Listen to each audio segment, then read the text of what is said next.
Então, eu sou uma sobrevivente de convívio com uma borderline. Eu sou filha de uma borderline. E eu acredito que a minha irmã acabou se tornando uma também, devido ao, à carga genética e também a questão de convivência com uma borderline por um grande período de tempo da vida, né? Então, a nossa mãe, ela era muito cativante, vamos dizer assim. As pessoas gostavam de conversar com ela. Ela era uma pessoa que tentava fazer as pessoas rirem, né? Esse tipo de coisa, assim, externamente. Mas dentro de casa, era o cão chupando manga, né? Era horrível, era impulsiva, espancava a gente. Eu mesma sou a irmã mais velha. Eu apanhava até os meus. Deixa eu pensar aqui. Até uns 13, 14, até uns 15 anos, na verdade. Eu apanhava de ficar roxa mesmo. Não era tapinha, não era uma chinelada. E não era uma vez ou outra, não. Era quase todos os dias. E uma vez na semana, ou a cada 15 dias, era uma surra de deixar roxo, corpo roxo mesmo, de ficar roxo por semanas, né? Porque o roxo demora para sair. E era porrada com pau.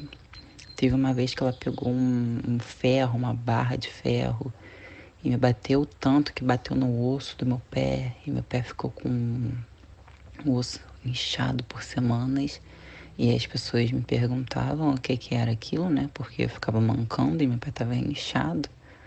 Não chegou a quebrar, mas machucou muito, né? Machucou assim por fora. E aí ficou inchado. Aí as pessoas me perguntavam o que é aquilo e eu não podia falar que era porque minha mãe me espancou, né? Porque eu tinha muito medo de voltar para casa e chegar nos ouvidos dela que eu contei para alguém que ela me maltratava e ela me bater mais ainda, me machucar mais ainda fisicamente, né?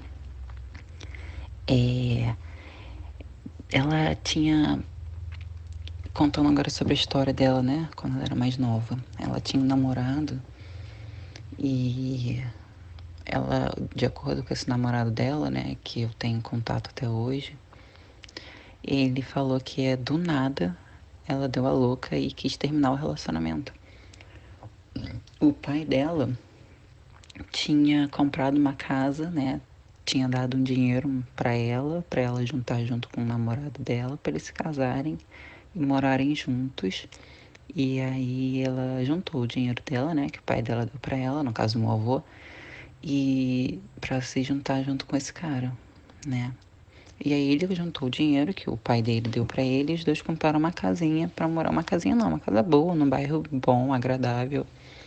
E aí juntaram e foram, né, namorar. E aí esse namorado dela, né, veio contar pra mim depois, né, quando a gente se reencontrou, quando eu já era é, grande, né, que quando eles eram jovens, né, antes de eu nascer, que eles namoraram e que do nada ela mudou e deu a louca e quis vender a casa e se separar. E foi o que ele fez, né?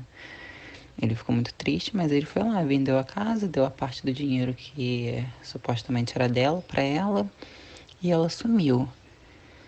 E aí eu acredito, né, que quando ela sumiu, ela encontrou esse meu pai, né? E o meu pai sempre foi um cara, né, que falava para ela que ele não queria ter filhos. Que ele não era o estilo dele ter filhos. Nada contra as pessoas não querem ter filhos, ok, né? Só que ela quis ter filhos com esse cara, que no caso é meu pai, né? E a primeira vez que ela achou que ela estava grávida, ele falou para ela ir abortar. Só que não era gravidez, era mioma, que tem os mesmos sintomas de gravidez, né? Quando a pessoa nunca tinha engravidado antes, ela não sabe diferenciar muito. Mas o mioma tem praticamente os mesmos sintomas. E aí, tá, foi ok, ela foi lá abortar, né? Ele deu dinheiro pra ela foi lá abortar. Chegando no ginecologista, não era gravidez, era mioma. Então eles tiraram o mioma, fizeram tratamento e tudo mais, e logo em seguida ela engravidou de mim. E novamente meu pai falou, olha, eu não quero filho, vai abortar. Só que dessa vez ela foi checar antes, né, e viu que realmente era uma vida e não abortou.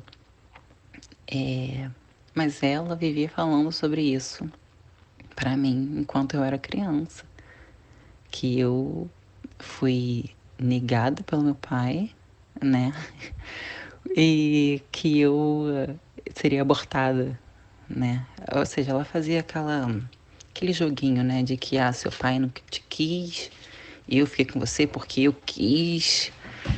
Aquela estratégia, né, de gente alienadora e tudo mais. E aí ela vivia falando com isso sobre aborto com crianças, né? Uma criança não entende muito, não tem a capacidade de discernir muito bem o que é o certo e o que é errado.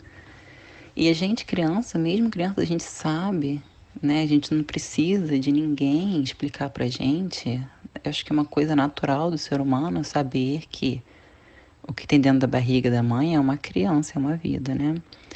E ela falava sobre o aborto de uma maneira assim, bem como se fosse nada, né? Outra coisa que ela falava muito também era sobre sexo. Não sobre sexo, na questão sobre você amar outra pessoa e você se relacionar sexualmente com essa pessoa porque você realmente gosta. Ela não falava sobre o verdadeiro sexo, né? Que é o sexo pelo amor e não sexo porque a gente é um animal que só sabe transar. Ela falava sobre sexo desse, animalesco, assim. Ela falava assim: olha só, isso quando eu era criança. Eu tinha, se eu não me engano, entre 10 e 12 anos. E minha irmã ainda mais nova, né? Que ela é 2 anos e meio mais nova do que eu. E minha irmã ouvia isso também. Não quero que você transe. Transar é pênis na vagina, só que ela falava com outros termos. Eu não sei se posso falar esse termo aqui, né? Mas o termo, você sabe, mais agressivo, né? Era pênis na vagina e gozou dentro da vagina e engravidou. Não quero que você faça isso, ok? Namorar é errado. Namorar é ruim. Não quero que vocês namorem, ok? É isso e acabou. E é pra fazer o que eu faço, fazer o que eu falo e não o que eu faço. Entendeu? É isso e acabou. Em relação a namorados, ela nunca levou nenhum namorado pra casa, né? Nunca levou nenhum namorado. Exceto, claro, quando eu era bebê, né? Que ela namorou o pai da minha irmã, que somos de pais diferentes, ainda tem esse detalhe. Né? Que aí meu pai não me quis, de acordo com ela, que na verdade ele sempre disse que não queria um filho e ela mesmo assim forçou e fez um filho, né? Na cara de pau, sabendo que ele não queria, ela achava que engravidar ia mudar a personalidade dele. Gente, não existe isso. E aí engravidou, se separou logo quando eu era criança, antes de fazer 2 anos. E em pouquíssimo tempo arrumou esse cara, que é o pai da minha irmã, que era um vizinho. E o cara, uma gente fina, assim. E fazia alienação parental com esse cara, né? Se separou logo em seguida, obviamente, né? E olha, na verdade, eu vou ser sincera, eu acredito que ela arrumou esse cara só pra se sustentar, pra eu não morrer de fome e ela não morrer de fome também, porque ela, com um bebê pequeno, não tinha como ir trabalhar, né? Meu pai simplesmente se retirou e naquela época as leis não eram tão como hoje em dia, né? Na qual a mulher fala, não precisa nem de prova que o cara é pai mesmo. Hoje em dia é assim, antigamente não era tão assim. Então, eu não recebia pensão alimentícia. Então ela ficou, né, na rua, assim, praticamente. E aí eu acredito que ela arrumou esse cara pra se sustentar e me sustentar, né? E aí ficou com esse cara, que não é um cara ruim, assim, não é. A gente se fala até hoje, né? Só que ela praticou alienação parental com ele, xingava ele, fez o Deus e o diabo, né? Outra coisa também que ela fazia muito era fumar muito. Ela fumou na gravidez da minha irmã. Eu não me lembro muito porque eu tinha 2 anos, né? Eu lembro de muita coisa de quando eu tinha 2 anos, mas não nessa questão específica. Mas ela me falava que ela fumava mesmo, que ela fumava porque queria. E grávida, né? Sobre o humor dela, mudava um pouco. Às vezes ela tava de bom humor com a gente, do nada mudava, assim, não chegava a agredir a gente, assim, do nada, mas que eu percebia que ela mudava um pouquinho de humor, do nada, ela mudava. Era uma pessoa muito espalhafatosa, assim, falava sobre tudo, literalmente sobre tudo, na frente de todo mundo, não tinha, como se fala, filtro, né? E eu percebia, né, depois que eu cresci, que eu comecei a querer me afastar desse tipo de coisa, porque eu não aguentava mais, né? Eu acho que eu era o bode expiatório. Eu não aguentava mais. E aí eu comecei a perceber que ela tinha um negócio de medo de ficar sozinha. Ela sempre mencionava algo do tipo assim: ah, fulana de tal, né? Meu nome. Eu vou fazer uma irmã pra você, um irmão. Eu fiz sua irmã, eu fiz pra você não ficar sozinha. Porque quando morrer, pra você não ficar abandonada nesse mundo. Igual como eu sou. Aí eu ficava, ok, né? Ela tinha esse medo de abandono. E aí esse namorado dela, né? Depois de um tempo, ele foi ficar com ela, né? Foi namorar com ela, assim. Não foi nem não foram nem reatar, né? Porque não tinha condições deles de reatarem. Mas ele quis fazer namorar com ela, né? Você sabe o que eu tô te falando. Namorar no sentido sexual. Então, e ela morria de medo de dele largar ela. E até que um dia ele falou que não queria mais ficar com ela, que não dava mais para ficar, que a vida dele estava muito diferente. E tinha uma outra questão também que eu não posso falar aqui, que ele já tinha um compromisso na vida dele, ele já tinha um compromisso, sabe? Eu vou dizer assim para não ficar muito no ar sobre o que estava acontecendo. E ele já deixava claro que ele já tinha um compromisso na vida dele e que a relação com ele e com a minha mãe era uma coisa passageira e tudo mais. E quando eles terminaram, né? Ela ficou tão mal, mas tão mal. Chorou por dias, semanas.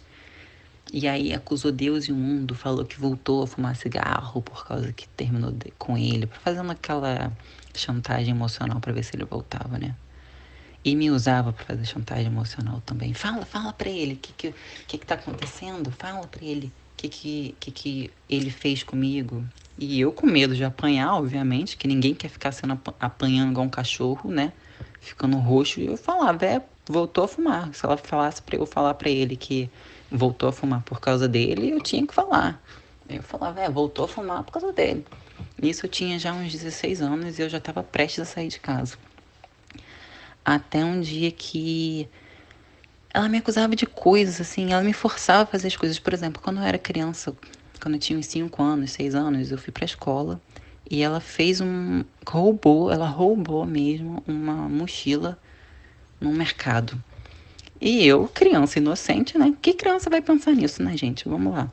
Criança inocente, minha coleguinha na escola perguntou: ai, meu Deus, falei meu nome. Nossa, que nome. Vou ter que cancelar aqui, peraí. Depois você corta lá que eu falei meu nome sem querer. Aí ela falou: nossa, tia, fulana de tal disse que você roubou essa mochila na escola. Ela olhou pra mim com uma cara, minha mãe. Chegou em casa e me espancou. Eu tinha 5 anos, ela me espancou mesmo. Ela me bateu com um cinto, mas me bateu por muito tempo. Ela contava as cintadas que ela me dava e falava silabicamente, né? Você não pode, né? Aquele negócio que elas fazem. E eu fiquei muito machucada, né? Que ela me bateu tanto. E eu fui pra escola, eu tive que botar roupa grande, né? Manga comprida e calça comprida. No calor do cacete, porque eu tava toda roxa. E, e muitas pessoas falavam para ela que iam denunciá-la, que iam, né, na justiça, porque isso é errado. E ela falava, vai, para você ver como que a justiça não pune esse tipo de gente, né? E ela falava, desafiava mesmo. E teve uma vez que ela me levou para fazer corpo de delito ou alguma coisa desse tipo, eu não me lembro, porque eu era criança, eu não me lembro muito bem. E ela me levou para fazer corpo de delito ou alguma coisa desse tipo no hospital. Ela falou, a gente vai ter que ir no hospital e você vai ser analisada lá, o médico vai olhar o seu corpo. Eu falei, ok, eu nem sabia o que era. Acredito agora que deveria ter sido isso, né? E ela falava, vai lá, pode denunciar, vai lá, você quer que eu ligue pra polícia? E aqui, ó, liga aqui, ó, ela dava o telefone na mão das pessoas. E acredito que alguém já deve ter denunciado, né? Porque como ela me levou para fazer esse tipo de exame, e não deu em nada. Não deu em nada. Não foi retirada dela, nem eu, nem minha irmã. Minha irmã sofreu um pouco menos do que eu, porque ela ainda tinha o pai, né, que fazia questão de estar presente da maneira que ele podia, porque ele era um pobre coitado também, não tinha dinheiro.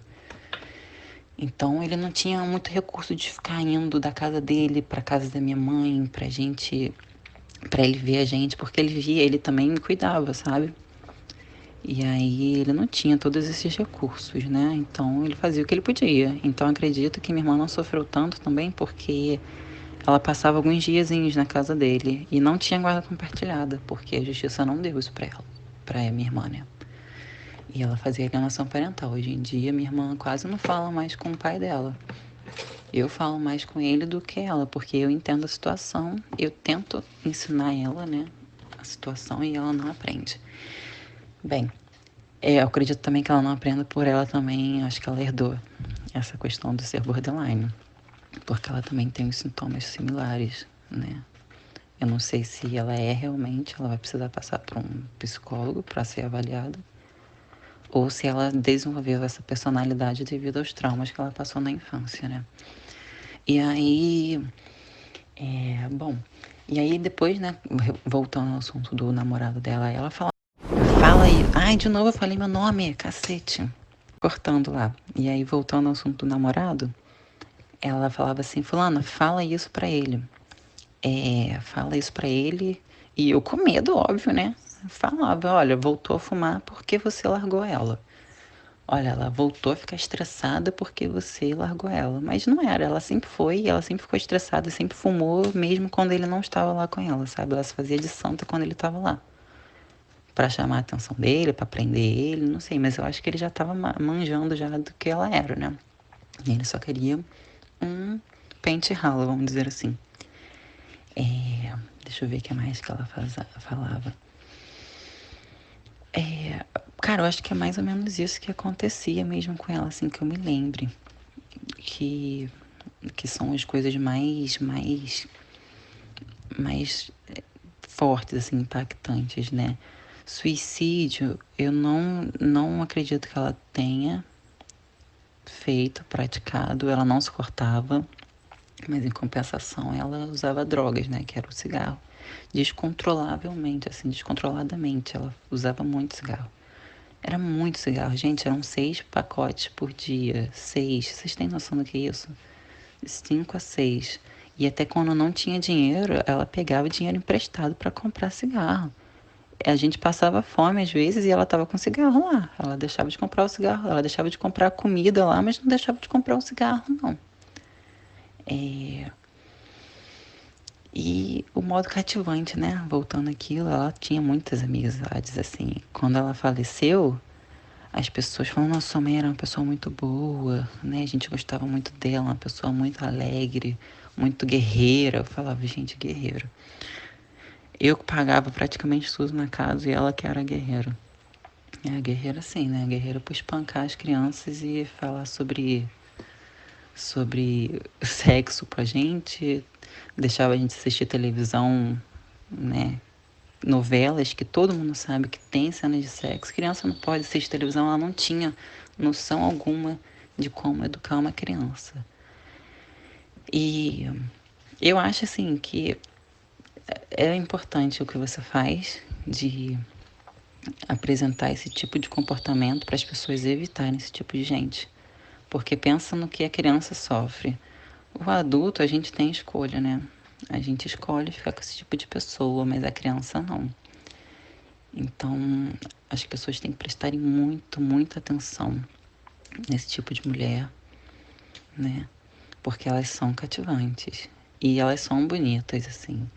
Minha mãe, apesar de ser pobre, fumante, né? E que ela tinha também um descontrole um pouco na alimentação, que ela não comia muito bem. Apesar disso tudo, a aparência dela ainda era bonita, sabe? Chamava um pouco de atenção. Então, esse tipo de gente, eles têm essa questão de chamar atenção também. Eles sabem conversar, eles sabem fazer a conversa ficar interessante para você não perder a atenção com eles. Quando ela conversava com as amigas, com as pessoas na rua, ela sabia muito bem como conversar. Depois que ela ganhava intimidade, ela já não se importava mais. Ela falava sobre qualquer coisa, o que desse na cabeça dela, parecia que era isso que ela falava, sabe? E o tipo de amizade também que esse pessoal faz é uma amizade esquisita. Tem umas pessoas que até vale a pena, mas tem muitas que são esquisitas, sabe?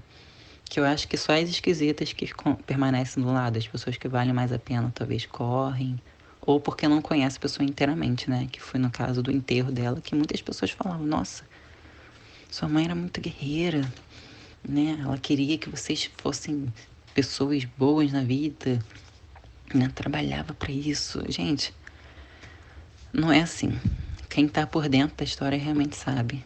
Então eu acho que é importante mesmo esse trabalho que você faz de apresentar esse tipo de gente para as pessoas ficarem mais alertas. As pessoas falam que é preconceito, que vocês têm preconceito com borderline. Gente, não é preconceito. Até porque muitas deles não procuram ajuda. Muitas pessoas falavam pra minha mãe, vai procurar ajuda, você não é normal. Não se faz isso com criança, não se espanca a criança desse jeito, você deixa a criança roxa por semanas. Né? As pessoas ameaçavam ela, falando que iriam ligar para o conselho tutelar, para a polícia. E ela desafiava as pessoas, vai lá, liga, sabe? Eles não têm noção, assim. Ou eles têm noção, sim, e eles fazem porque eles sabem que vão sair impunes, né? E aí as pessoas falam para ela procurar psicólogo para ela se tratar. Ela não queria, porque talvez ela sabia que ia sair impune, né? Que as pessoas ainda iam considerar ela coitadinha, a, a pobrezinha, né? Que batalha tanto para cuidar de duas meninas sozinhas. Ficou sozinha porque quis, né? Principalmente tem essa questão, ficou sozinha porque quis. O pai da minha irmã não queria divórcio, né? Ela fugiu por questões únicas dela, né? Ela escolheu transar com meu pai, fazer filho com ele porque ela quis. O cara era sincero e ele falou, e eu não sofri alienação parental. Nessa questão de, seu pai falava isso, isso e isso e não é real, porque eu fui procurar ele e ele falou pra mim a verdade. Então ele falou pra mim, olha, eu não queria filho, sua mãe fez. Entendeu? E ele era sincero, falou assim, não com essas palavras, né? Porque eu era criança, ele tentou falar de uma maneira mais agradável, mas deu pra entender. Ele falou, olha, a situação minha da sua mãe era que a gente não queria ter filhos e acabou tendo filho, né? E eu falei pra ela pra gente se precaver, só que não deu muito certo, né? E aí acabou que não deu, mas a gente não queria ter filho. Eu não queria ter filho, ele falava assim. Então, a mulher, ela consegue, né? Ser uma cobrinha e furar a camisinha, fingir que tá tomando anticoncepcional. Eu não sei o que minha mãe fez. Eu não perguntei a ela. Mas quando elas querem, elas fazem. Então vocês têm que ficar atentos também a isso. Que é mais? Bom, é basicamente isso. E ela não procurava ajuda, então essa gente não procura ajuda, tá? E acho que procuram ainda tem a questão genética. Vocês não vão querer fazer filho com uma pessoa que tem probabilidade de nascer com uma certa herança genética, sabe? E aí, por exemplo, a minha irmã, eu graças a Deus, de acordo com meus terapeutas, que eu faço terapia devido a todos esses problemas que eu passei na infância, que querendo ou não te traumatiza, te deixa com algumas sequelas, né? Então eu faço terapia para superar essa fase ruim da minha vida, né? E usar dessa fase ruim para ser alguém melhor. Ele diz que eu não tenho borderline e eu conto sobre a história da minha irmã e sobre a história da minha mãe e ele fala, olha, sua mãe com certeza tinha borderline por todos esses relatos que você fala e a sua irmã tem uma grande chance de ser pelo que você fala. Então vocês não vão querer fazer filho com esse tipo de gente, né? Então é legal. Isso que Viking faz, né? Isso que você faz, Viking é bom, é importante para as pessoas ficarem mais espertas sobre isso. E é isso.